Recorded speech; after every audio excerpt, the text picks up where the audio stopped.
Isang napakagandang umaga po sa ating lahat. Wonderful po ba ang pakiramdam ng lahat? Napakasaya ko po at panauwi natin ngayong araw na ito ang isang tao na napakataas po ng ating pagtingin. Former Secretary po ng DILG, nandito po ba ang ating CLG po? At ngayon po, dahil po siya purong Luzon ng Mandaluyong. Isang pinakamaan natin leader at ngayon kasama na natin sa Luzon ng Tayabas. Mga kaibigan, mga kasama, mga kaiwasi, palakpakan po natin at salubungin ng masigabong palakpakan ng may iyawan. Attorney Pedro Avalos! Maraming salamat po. Pasensya na yun, nagising ko na maaga. At alam ko na nagandang babae dito. Of course, ating mahal na mayor, si Mayor Dante, at ating board member na at sa lahat po ng mga lingkod bayan at Tayabas. Magandang umaga po sa lahat. Ako po si Pedro Avalos. Ako po ay dating mayor ng Mandaluyong. Maliit po mayor ng Mandaluyong. Ako po ang pinakamaliit city sa Metro Manila. Kilala kami sa Metro Hospital. Kaya ang tanong sa akin, tigaloob na ba o tigalabas? Tigaloob ako. Lalo na ako sa Tekapla naman po. At yung kami, Oo, malaki din. Nakapunta kami din. at hindi kami ganun kayaman. Pinagta namin si Kuya Frank. At nangarap kami ng maging mayaman. Kami lang yun, kaya di namin kita. Ang unang kong ginawa, inibigay namin ng negosyante. Yung ease of doing business. From 3 days to just 15 minutes ang ginawa namin, yung renewal. At pagkatapos, lahat na nanghihingi sa City Hall, tinanggal ko po. In several years, tinanghal kami ng Malacanang, the economic tiger city of the Philippines. No? So umusag kami.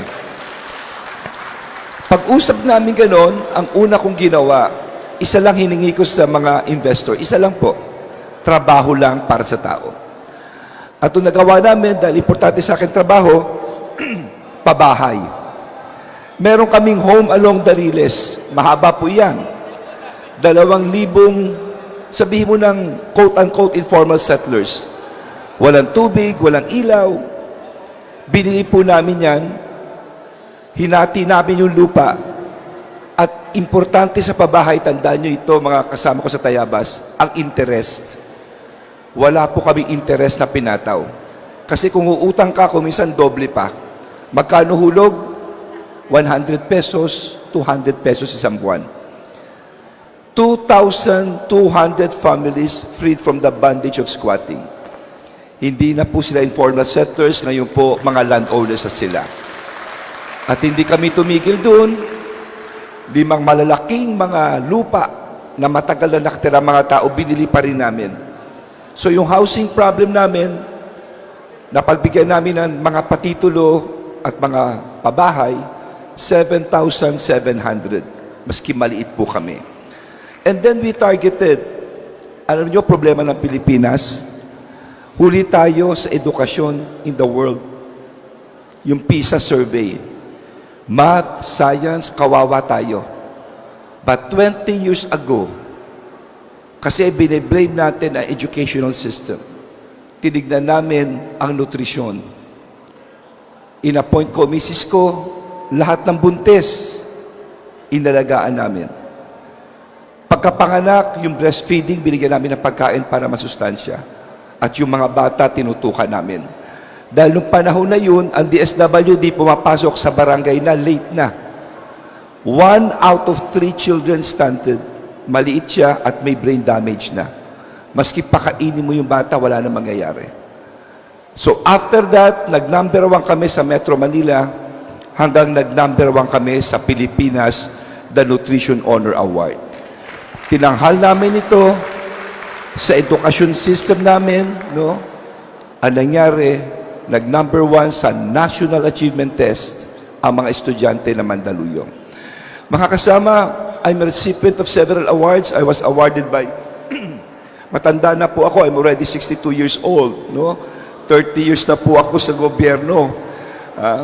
So, panahon pa ni Erap, nung si Erap Estrada ay presidente, mayor na po ako noon, inawardan niya ako noon as Apolinario Mabini Award, no? The best in PWD. Inawardan ako ni President Pinoy Benigno Aquino Jr. the most child-friendly city. Twice awarded by the Philippine Chamber of Commerce as the most friendly city, and the United Nations Award. Ito yung mga special children namin, no? Pinahanap ko talaga. At ito lang ang masasabi ko. Naging DILG ako. Pinahuli namin. Unang-una si Bantag. Sumunod si Congressman Arnie Teves. Sumunod yung mga pulis sa 990 kilos ng shabu. Sumunod si Alice Goo, nagpunta akong Indonesia. At ang pinakahuli, si Pastor Apollo Kibuloy. So marami po nangyari sa buhay ko. At ang eksperyensyang ko ito, babaunin ko sa Senado kung papalarin ako. At naging mayor din ako. Ang malungkot na karanasan ko sa mayor, tuwing Pasko, may mga bonus, 4 yan eh. Regular employee, casual employee, contractual service, at JO. Naawa ako sa JO at contractual service dahil maski gusto kong bigyan ng bonus, bawal because of the COA and DBM ruling.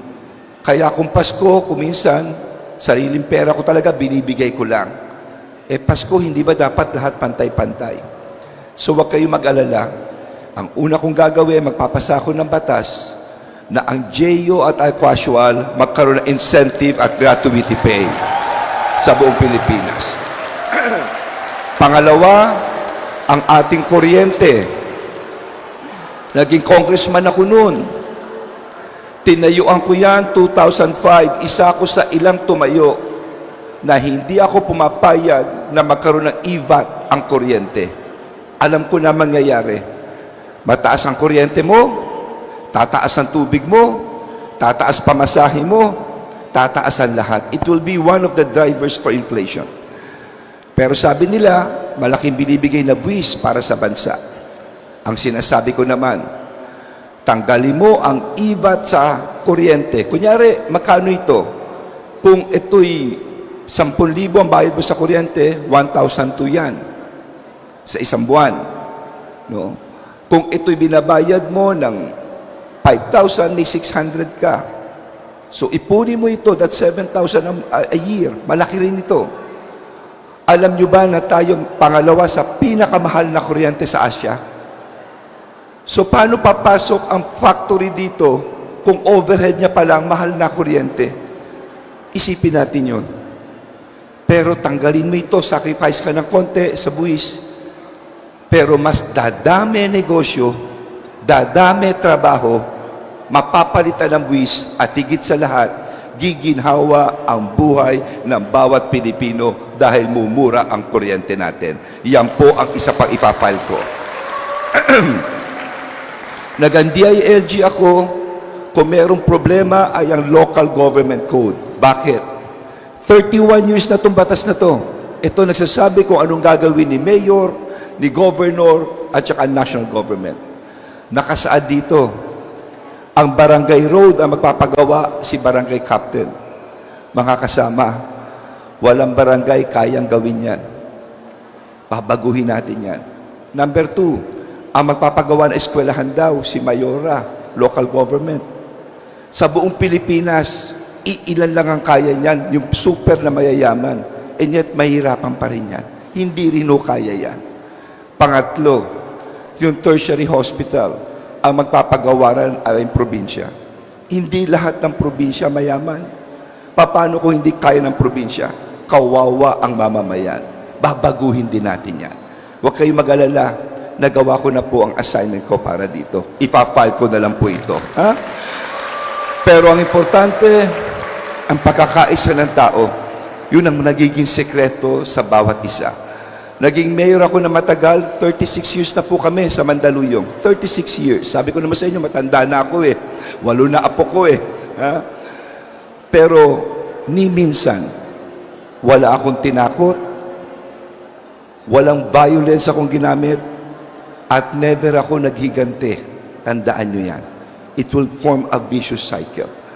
Ang importante, ang pagkakaisa ng bawat isa, kay bata man, kay maliit man, dahil whether we like it or not, iisa lang tayong bangka.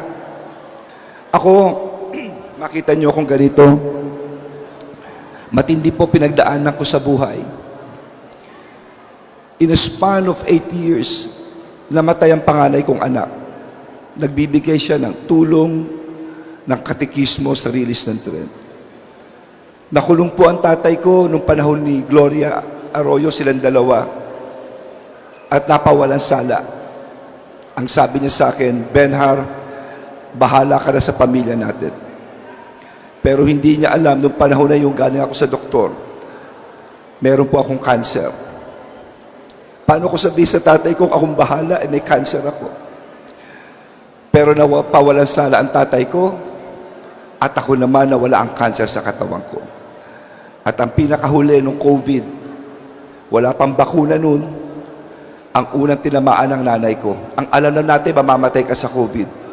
Binantayan ko siya sa ospital. Maski 1 taon ako roon, 2 taon, nanay ko yan eh. Pero namatay pa rin ang nanay ko. Hanggang sa naging MMDA chairman ako, in charge of COVID in Metro Manila. At yun ang naging aking motibasyon. Yun ang aking lakas. Sa inyong lahat, tandaan nyo, ang eleksyon, sandali lang po yan.